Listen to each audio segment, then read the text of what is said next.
मेरे प्यारे देशवासियों, आज हम एक ऐसे विषय पर बात करने के लिए एकत्र हुए हैं जो देश के मेहनतकश श्रमिकों, कर्मचारियों और उनके परिवारों के भविष्य से जुड़ा हुआ है। कर्मचारी पेंशन योजना यानी ईपीएस। भाइयों और बहनों, इस देश का विकास चमकदार इमारतों से नहीं बल्कि उन हाथों से होता है जो दिन रात मेहनत करते हैं। वे कर्मचारी जो अपनी जवानी में देश की उन्नति के लिए अपना जीवन खपा देते हैं, उनका बुढ़ापा सुरक्षित हो, यह हमारी सरकार की सर्वोच्च प्राथमिकता है। हमने ये सुनिश्चित किया है कि पेंशन व्यवस्था न सिर्फ आसान हो बल्कि भरोसेमंद और पारदर्शी भी हो।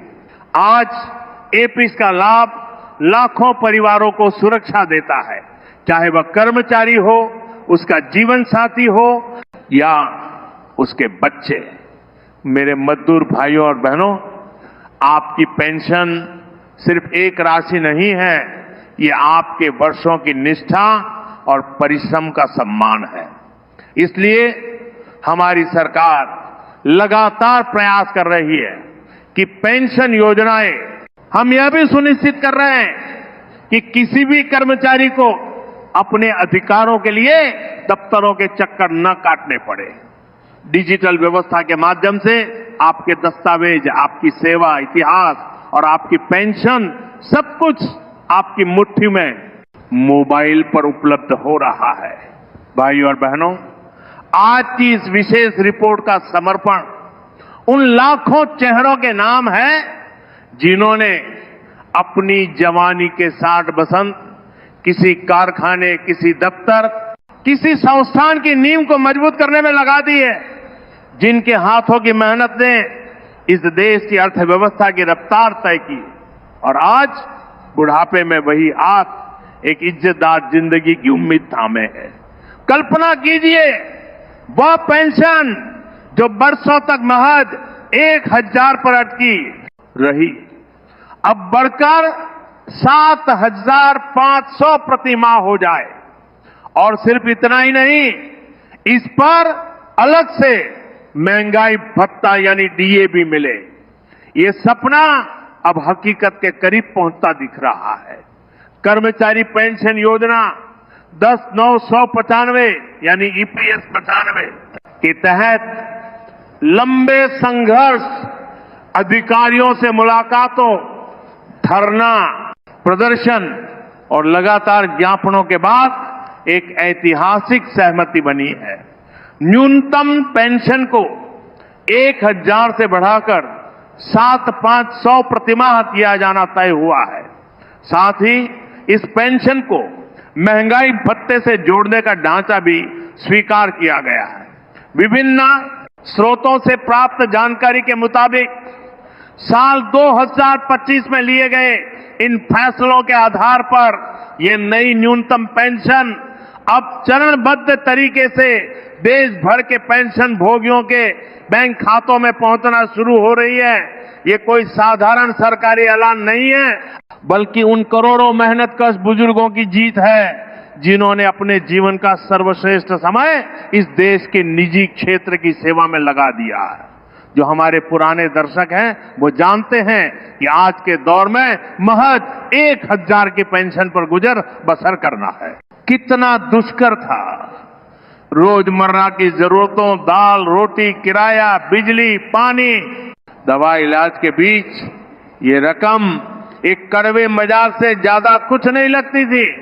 अब जबकि न्यूनतम पेंशन 7,500 ये तय की गई है और उस पर डीए मिलने की उम्मीद जगी है, तो ये बुजुर्गों के लिए सिर्फ आर्थिक मदद नहीं बल्कि उनके सम्मान की वापसी है। अगर आप भी मानते हैं कि यह एक सराहनीय और न्याय संगत कदम है, तो इस जानकारी को अपने व्हाट्सएप ग्रुप्स, टेलीग्राम चैनल्स और सोशल मीडिया के माध्यम से अपने साथी पेंशनरों तक तत्काल पहुंचाएं। और जो साथी पहली बार इस मुद्दे को समझ रहे हैं, वे हमारे चैनल को सब्सक्राइब करके इस जन आंदोलन का हिस्सा बने, ताकि भविष्य में आने वाली हर छोटी बड़ी जानकारी सीधे आप तक पहुंच सके। आइए अब सरल शब्दों में समझते हैं कि आखिर ये ईपीएस 95 योजना है क्या। ये योजना कर्मचारी भविष्य निधि संगठन यानी ईपीएफओ के तहत सन 1995 से चल रही है। इसका मुख्य लक्ष्य संगठित निजी क्षेत्र के उन कर्मचारियों को पेंशन का लाभ देना है जिनके वेतन से भविष्य निधि यानी पीएफ काटा जाता है। आसान भाषा में समझे तो जब कोई कर्मचारी काम करता है तो उसके मूल वेतन का 12% हिस्सा पीएफ खाते में जमा होता है। वहीं कंपनी या नियोक्ता की तरफ से भी उसके वेतन का एक और 12% अंशदान दिया जाता है। इस नियोक्ता वाले 12% में से 33% हिस्सा कर्मचारी पेंशन योजना यानी ईपीएस में ट्रांसफर कर दिया जाता है। यही वह पैसा है जो भविष्य में आपकी मासिक पेंशन का आधार बनता है। मूल विचार यह था कि नौकरी के दौरान जमा होने वाली इस राशि के आधार पर सेवानिवृत्ति के बाद कर्मचारी को एक निश्चित और सम्मानजनक मासिक आमदनी मिलती रहे। लेकिन समस्या यह रही कि दशकों पहले तय की गई न्यूनतम पेंशन 1000 के स्तर पर जमी रही, जबकि उसी दौरान महंगाई ने आसमान छू लिया। बढ़ती उम्र के साथ बुजुर्गों की स्वास्थ्य संबंधी जरूरतें बढ़ी, लेकिन पेंशन की रकम वही ढाक के 3 पात्र रही। इसी विसंगति और अन्याय को दूर करने के लिए यह अब ऐतिहासिक फैसला लिया गया है।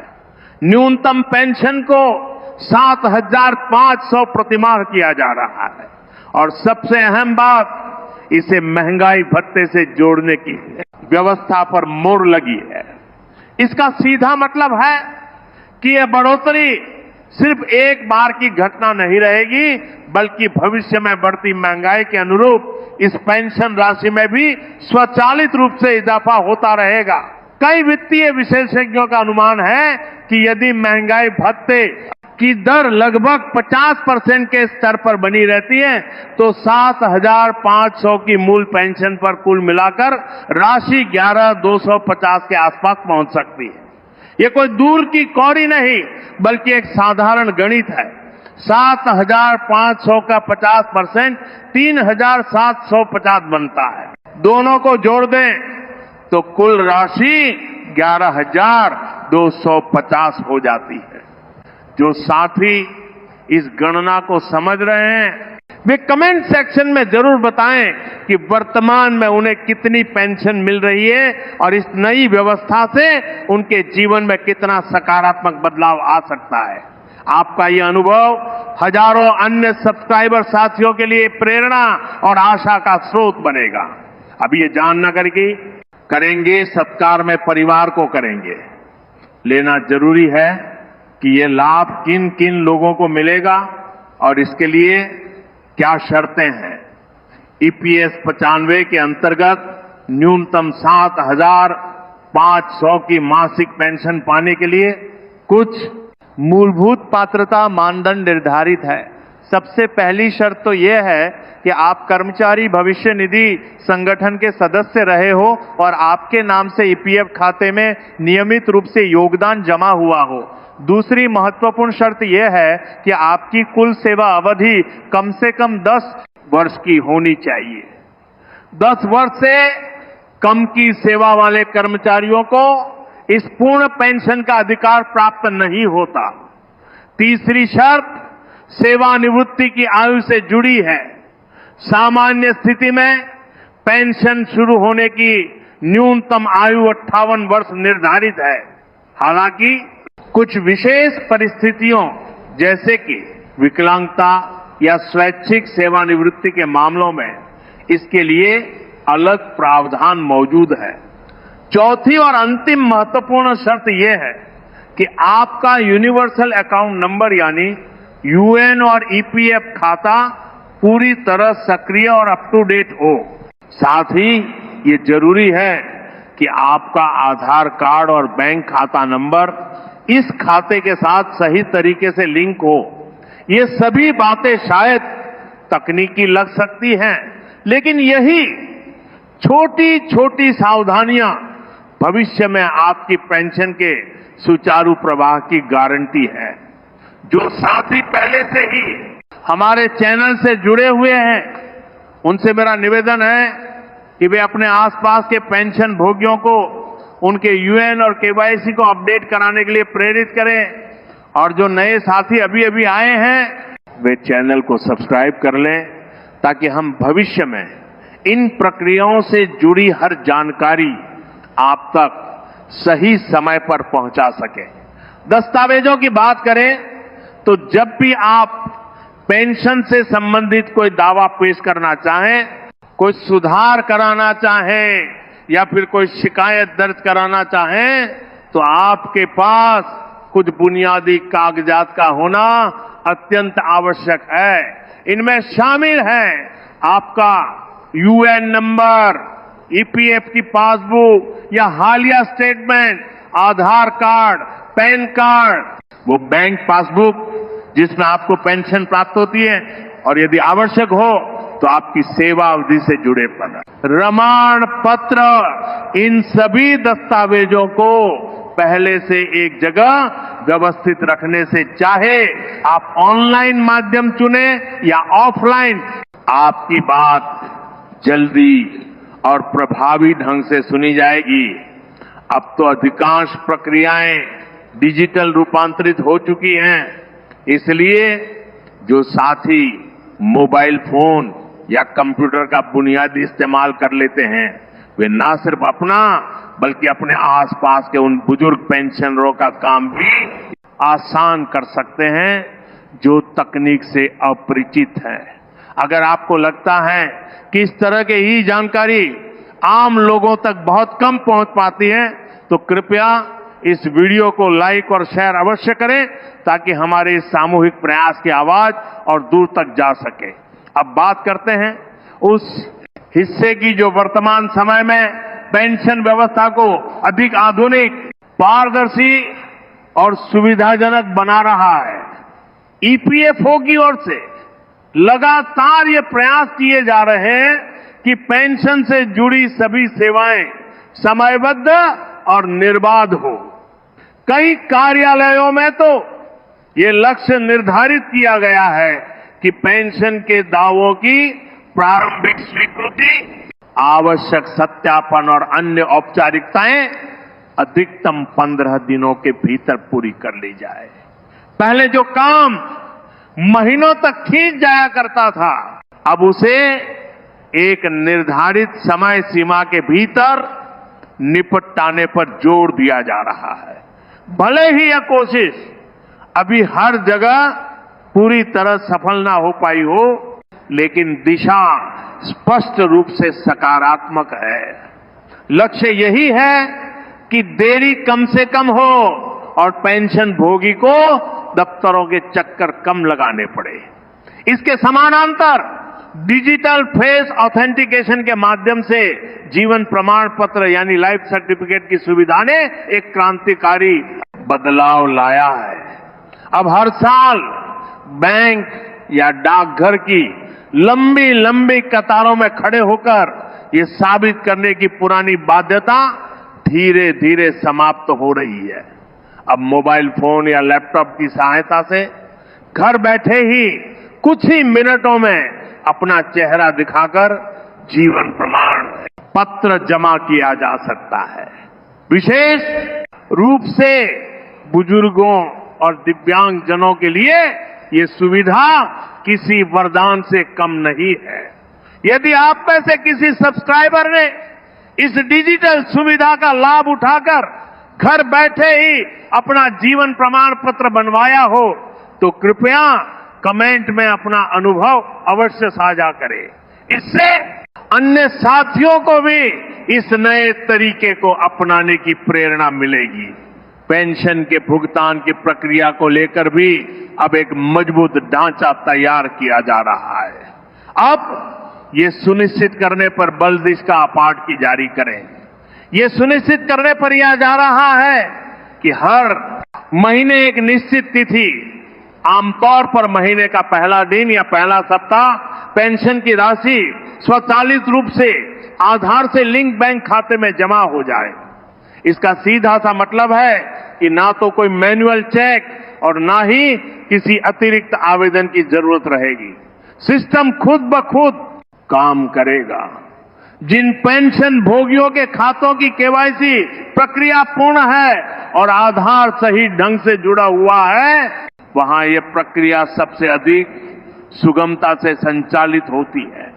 इसीलिए बार बार यही सलाह दी जाती है कि समय समय पर अपने यूएन पोर्टल पर लॉगिन करके अपने विवरणों की जांच करते रहे। यदि कोई त्रुटि नजर आए तो उसे तुरंत सुधारवा आवश्यकता पड़ने पर अपने नजदीकी पीएफओ कार्यालय या फिर अपने पूर्व नियोक्ता के एचआर विभाग से संपर्क करें। पेंशनरों की सहायता के लिए 24 घंटे उपलब्ध हेल्पलाइन नंबर और ऑनलाइन शिकायत निवारण पोर्टल की सुविधा भी धीरे धीरे और अधिक कारगर बनाई जा रही है। यदि आपको अपनी पेंशन में किसी भी प्रकार की देरी, राशि में कमी या कोई तकनीकी गलती नजर आती है तो सिर्फ नाराजगी जताने के बजाय एक औपचारिक लिखित शिकायत दर्ज कराएं या ऑनलाइन ग्रीवेंस पोर्टल का इस्तेमाल करें। शिकायत दर्ज कराने के बाद मिलने वाला रेफरेंस नंबर संभाल कर रखें और उसकी स्थिति पर नजर बनाए रखें। आवश्यकता पड़ने पर अपने नजदीकी ईपीएफओ कार्यालय या फिर अपने पूर्व नियोक्ता के एचआर विभाग से संपर्क करें। पेंशनरों की सहायता के लिए 24 घंटे उपलब्ध हेल्पलाइन नंबर और ऑनलाइन शिकायत निवारण पोर्टल की सुविधा भी धीरे धीरे और अधिक कारगर बनाई जा रही है।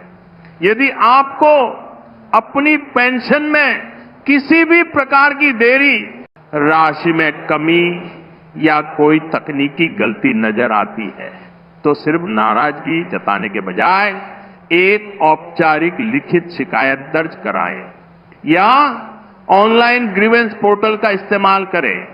शिकायत दर्ज कराने के बाद मिलने वाला रेफरेंस नंबर संभाल कर रखें और उसकी स्थिति पर नजर बनाए रखें। जो साथी नियमित रूप से हमारे साथ जुड़े हैं वे जानते हैं कि हम हमेशा ठोस सबूतों और कागजात के साथ अपनी बात रखने पर जोर देते हैं। आगे भी यही रणनीति सबसे अधिक कारगर सिद्ध होगी। आइए अब थोड़ी चर्चा उस संभावित अतिरिक्त बढ़ोतरी पर भी कर लेते हैं जिसके बारे में वित्तीय हलकों में चर्चा जारी है। कुछ अर्थशास्त्रियों और पेंशन विशेषज्ञों का मानना है कि यदि भविष्य में भी समय समय पर पेंशन राशि में औसतन 10 से 15% तक का महंगाई समायोजन जारी रहता है तो 7,500 की ये न्यूनतम पेंशन वास्तविक रूप से 8,500 से 9,000 के बीच पहुंच सकती है। उदाहरण के लिए यदि 7,500 पर कुल मिलाकर 15% का समायोजन जोड़ दिया जाए तो राशि लगभग 8,662 के स्तर तक जा सकती है। ये गणना सिर्फ ये समझाने के लिए है कि महंगाई भत्ते और अन्य संशोधनों का संचय प्रभाव पेंशन भोगियों के लिए कितना लाभकारी हो सकता है।